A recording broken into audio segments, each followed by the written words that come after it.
All right, now that we got the laser on box, I want to start hooking up the back. So this is the air pump, and I'll start with this. So let's go.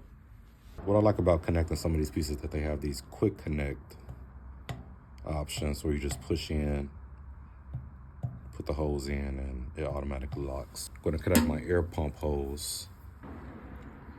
So you push in, put the hose in, and release, and it's locked in.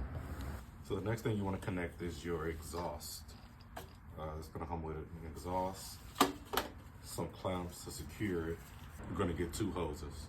On the exhaust, you'll see two arrows. This will point you in a direction of which way you want it to exhaust. So the outer arrows, you want it to exhaust away from the machine.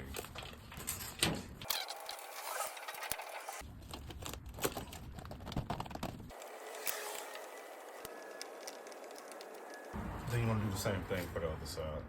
Make sure you tighten this up some before you put on the hose. It'll make it a lot easier. After you got your hose connected, you just plug it right in to the output exhaust. So that goes to the exhaust.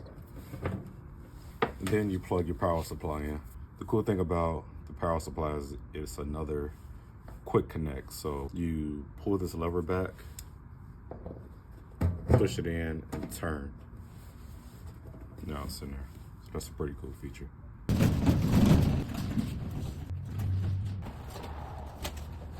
So let's go ahead and see if it powers on.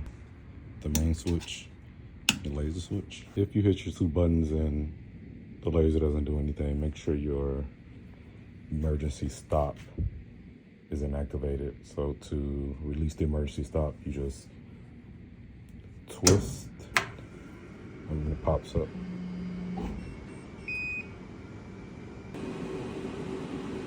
Come with your keys to open everything, all the doors on the machine. You want to make sure you cut off all your zip ties also. It looks good though. I'm excited.